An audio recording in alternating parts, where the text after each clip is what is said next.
Hey, Brew Florida Growler Bar, how we doing tonight?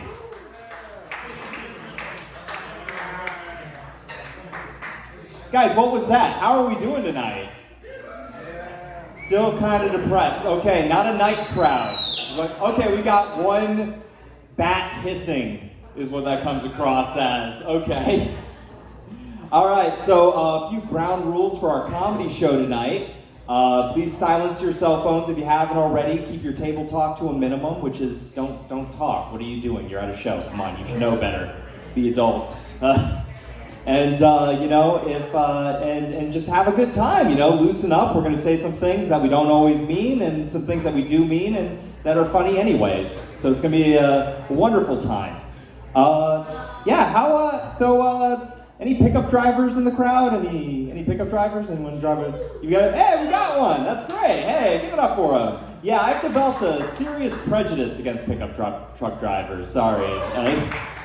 But no, I don't even think you'll disagree with my criticism here. It's like you all drive like you know you're going to survive the car accident you cause. Yeah. Like I have never made it through a merge lane in my Kia Soul ahead of a truck. It's never going to happen. They could be like 2 lights back, and they're going to force their way through it. If I see an F-150 on the road, it gets to the point where I just preemptively swerve off and wait for them to do whatever they're doing with their day. I remember when trucks used to be used to haul things other than a person's entire political identity. Yeah. Now anytime I get cut off by a truck, it's got like 2 huge Confederate flags just hoisted in the back. It's got a bunch of InfoWar bumper stickers.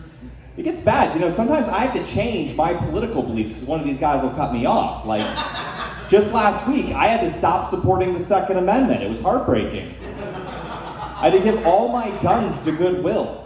Yeah, saddest day of my life.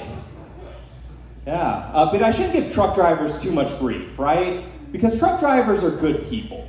If you need help, a truck driver will be there to help you. Like if your car's stuck in a ditch, it's going to be a truck driver who pulls you out. If you need help moving, they're there at 8 a.m., ready to assist you with some boxes. But if I even ask my left-wing friends to help me move, the only thing that happens is they show up and immediately unionize. It's like, hey guys, you wanna help me move? I'll buy you a pizza for lunch. How about a living wage? You guys are terrible friends. Hate it. Let's see. Who's really bad? 2-seater sports car guys. Those people in Porsches, they have never helped anyone to the airport ever, right? You try to be like, oh man, I wish I could help you, but there's no room in my trunk. That's where I keep all my condoms. Yeah. They literally spent more money on a car just to exclude people. They're elitists. I hate them. Every time they get pitted up against a truck in a merge lane, I'm rooting for the truck. Every time, 100%. I want the truck to run them off the road, and then when they're passed out, move the car into the truck and then drive off. That's what I'm rooting for. So my roommate, she says that I mansplain too much.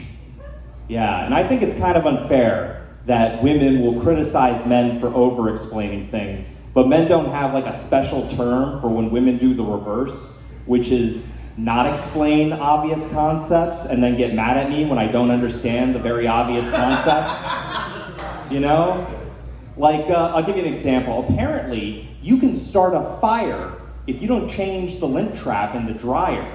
Well, I didn't know that. And if my roommate had just taken the time to explain that to me, we wouldn't have had a problem and she would still have a cat.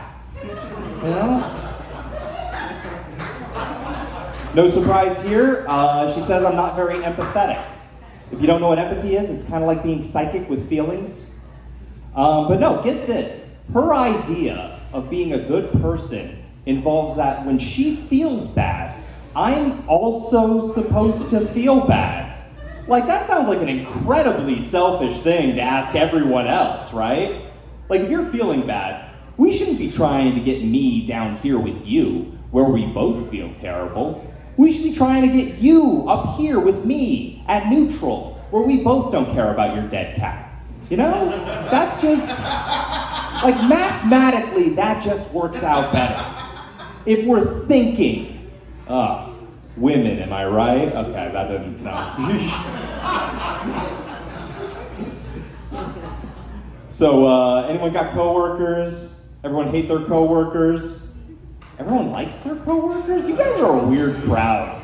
I almost never like my coworkers. I'll give you an example of one. I was working with this guy, and first day we're working together, he finds me in the break room, walks up to me and says, "Hey, James, would you like to read my rewrite for a Justice League movie?" And I said no. And he said, "That's okay, I'll read it to you." And that was just my whole break. Like, I didn't know what he had, but he probably had something, so it was like I couldn't just be like, get out of here. What if he was just normal? I should have told him off. Another person, young lady, she was telling me about her boyfriend. And it was kind of sweet, she was fawning over him. But it got less sweet when I learned that she was 19 and he was 16. Yeah, because he's underage, kind of messed up. But then I thought about it, 16, 19, that's only a 3-year difference, right? They could have met in high school. But as she kept talking, she told me that they actually met online. And she took a road trip from Tampa to Wisconsin to see him. And now it just sounds like every other pedophile story I've heard. You know what I mean? Like, it's getting a little more Chris Hansen as she goes on. And what's weird was, she was an attractive-looking young woman. She didn't need to be poaching teenagers online. Like, she had the most beautiful dilated eyes I'd ever seen, I could fall into those pupils. Okay.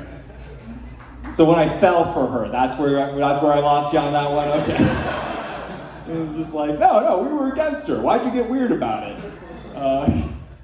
Probably the worst experience I've ever had with a coworker. One time there was this guy named Joe, and Joe, no one liked him at work because he would do this thing at Panera Bread where essentially if you showed up to work high, he would tell the management. And at Panera Bread, that means half our staff is missing. And all the people who are professional enough to do their drugs after work now have to work twice as hard. It's bullshit. But one day, Joe comes up to me, asks me a very serious question, and says, "Hey, James, would you be willing to go to my daughter's funeral?" And I'm thinking, oh man, that's a big ask, because that's like my Saturday morning. But then I thought about it, we barely know each other. And I heard once that if someone asks you to go somewhere and they barely know you, it might be because they don't have a whole lot of people in their life. And you lose a child, obviously that's someone who deserves support.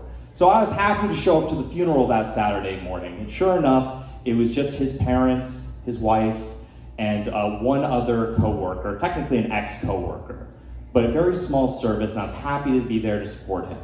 That is until 2 weeks later I learned he gets fired because while he was on the sandwich making line, he got caught hitting on a minor.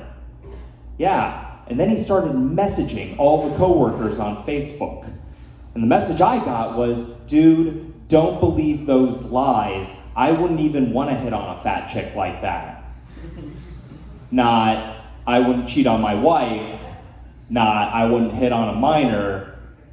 I wouldn't want to fuck a fat chick like that." That's what I'm getting. That's what we're hinging our integrity on.